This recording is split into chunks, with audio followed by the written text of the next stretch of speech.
Chris here with probably the best value mid-mount or mid-motor e-bike that you can buy. This is the GOGOBest GM27 and it sells for around 16 to 1700 euros.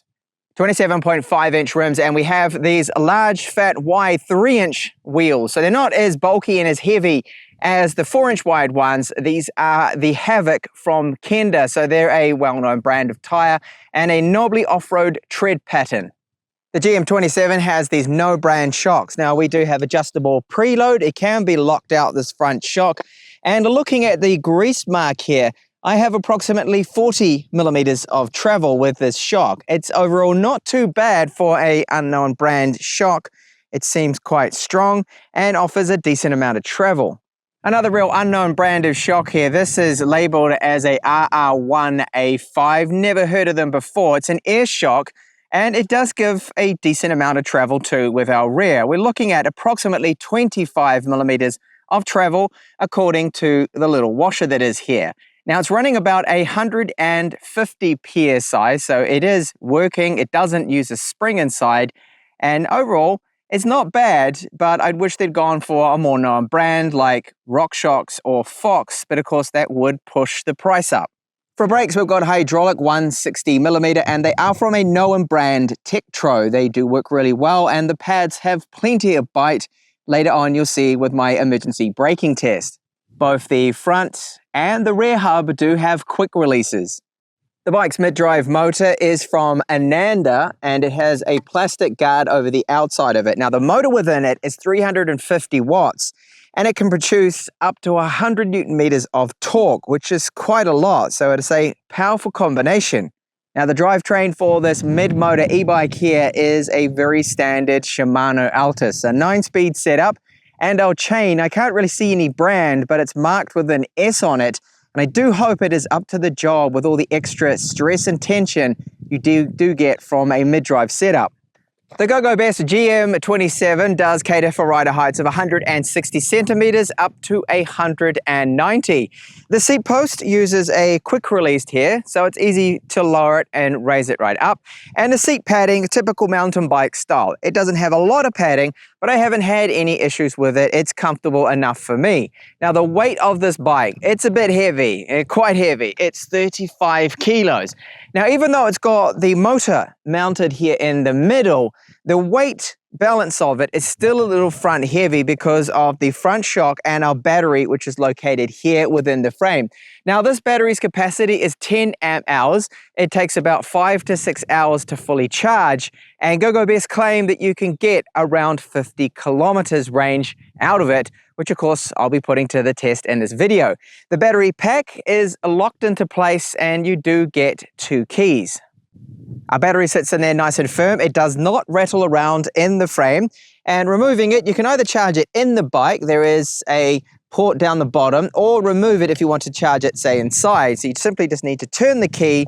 There's this little latch here, so you pull that up and then you just simply drop down the battery like so. The pedals we have with the GM27, well, they're metal pedals. They've got reflectors, as you can clearly see, but they're not a known brand pedal. However, they're not bad. I've had no issues with them. I love the look of this 27.5-inch e-bike. The frame's finish is very good. You don't see any welds. They've ground them right down, and the matte blue paint job looks nice. So I've thrown it down some very technical, rough, rocky trails, and the frame is holding up just fine. I don't see any headline cracks in it. I felt no flex. It does seem strong. The bike does use lock grips, and our brake levers from TechTablets, because they're hydraulic, they feel really nice firmness to them. And we've got our controller right here for the Ananda screen and the mid-drive motor. So this is up and down our pedal assist levels. We even have a walk mode, a button for the front headlight, and our power on button here. You can also use that to cycle through the trip computer. And there is this pretty cheap bell that they do include. Then the 9-speed gear selector right here. So this is to go down the gears, and the other lever there is to go up the gears. And the screen is very clear. So we've got our pedal assist levels. You can see it's 5, so 1 right up to 5, 0, it's off completely. battery gauge. This lets us know that the front headlight is on. And then we've got our trip computer right here. So you have the odometer, 49 kilometers that I've done so far, but I'm down actually to the last bar. It sometimes shows 2. It's actually bounced back to 2, but I really have about 1 left. And I think I've got about 5, maybe 6 kilometers more, and that's it. I'm completely out of that battery. So cycling through, you can see your average speed there, your maximum speed, and I just love how clear this screen is. The front headlight does have these 2 focal lenses within it. It's very bright and it does make it safe for riding at night. Just below that, we do have a reflector, but there is no rear tail light with this style of bike. So how does the GM27 ride? Well, I really like the look of the bike. The frame, the geometry of it is nice, and it's a good looking mountain bike, I think. One of the better ones that I have covered so far. So I like the rim size being 27.5. It's a good combination of being not too small, not too large either. And then of course those fat 3-inch wide wheels, they aren't as bulky and as clumsy and as heavy as the 4-inch wide ones. So I have a little bit of a climb here, just a few stones and whatnot, some gravel, and it's handling it just fine. That mid-drive motor, plenty of torque to go up this. I'm in 3rd gear here at the moment. The handles just like stuff like that really well.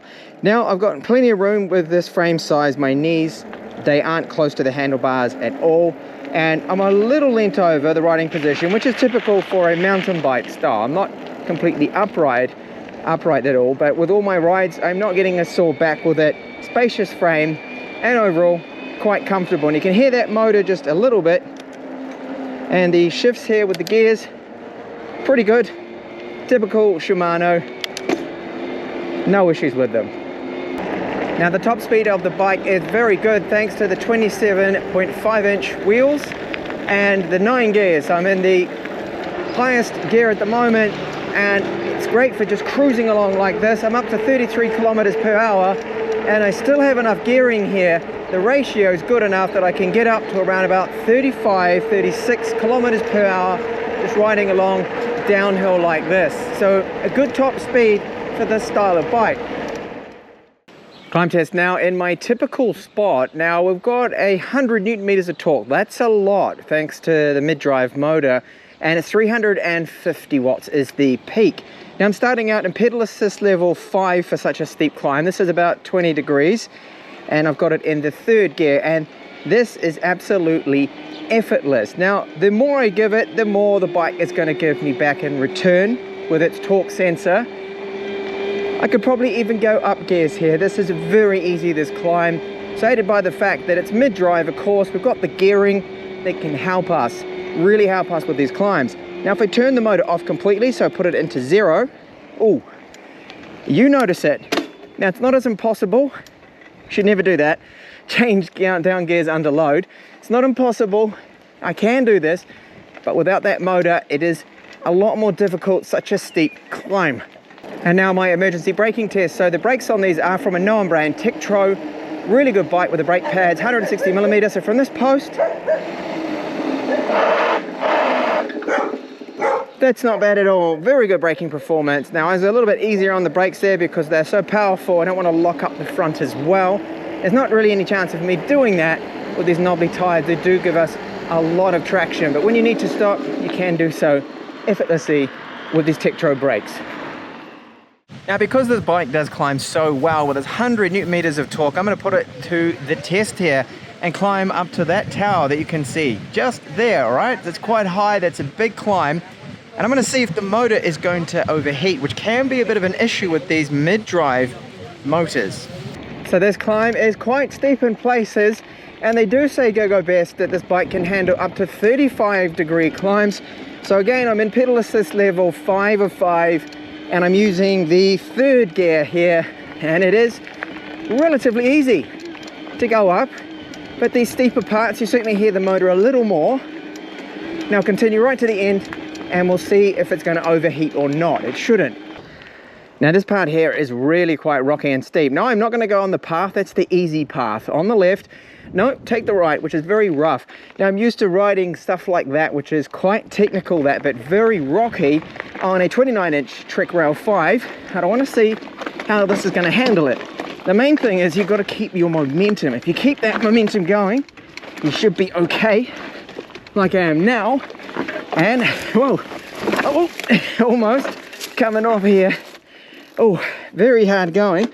But you know what, it's doing okay. If I was a slightly better rider, and there we go, I can just do this. And in fact, the faster I go, the easier it's getting. I can feel that rear shock is not really doing much, not really helping with this. But I am surprised. It's actually doing really well climbing up this super rocky path. And there we go, I made it. I'm a little bit puffed. You have to put a bit of work in with such rocky, hard, technical stuff to climb right up here, but it did a really good job. It has surprised me. I'd say the climb was probably just as good as my Bosch CX with my Trek Rail 5. That mid-mount motored e-bike that I have as my daily ride, what I normally use, and I'm really surprised that GM27 has done so well with such a difficult climb. And it didn't overheat. And what about going downhill now? I've got this trail, that rocky one that I just rode up, that I'm going to attempt with the bike now. What I like about it is the seat post can drop down nice and low, and I would love to have a dropper seat post. I'm a little bit lazy nowadays, but hey, it's easy enough with a quick release to drop it right down, and that gets your saddle out of the way. So let's see how it is going to handle all this rocky stuff. Now that front shock sometimes makes a little bit of noise. The rear shock has that travel, but it's not amazing, and it is handling this rocky stuff really quite well, very well. And the tires, of course, are aiding me. Being 3 inches wide here, they do make things a little easier.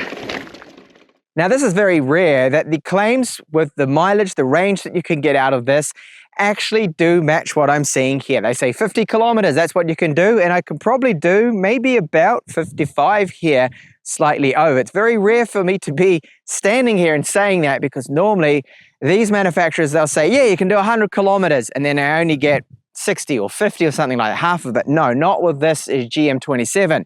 So I love the design of the frame, the look of this bike. I think it looks fantastic, and the fact they've gone for known components when it comes to the brakes and the gears, of course. So Tektro brakes, 160mm hydraulic disc brakes that work really well, great braking performance. We have the Kenda Havoc tires on this, so 3-inch wide tires, knobbly tread pattern, plenty of grip, traction, and being so wide, they do also aid in your braking performance.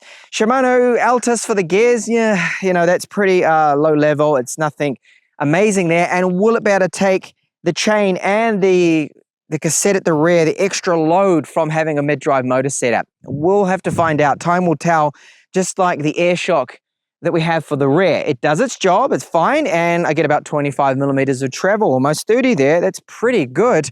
And the front shock, even though, again, no brand front shock, it seems to be quite robust and occasionally makes a clunking noise, but it's not bad at all with about 40mm of travel. The best part of this bike for me is this, of course. You're getting that mid-drive or mid-motor setup, and the climbing performance is fantastic, really good. It's just as good as a Bosch CX, which I have one of those with my Trek Rail 5, and this thing has 100 Newton meters of torque. It does not overheat either. So I've done some really long, lengthy, tough climbs, no overheating. It all seems to be fine there. So that is the GOGOBest GM27. The real downside for me is, of course, the obvious one, the weight being about 35 kilos. So it's not exactly light. Thank you so much for watching this review.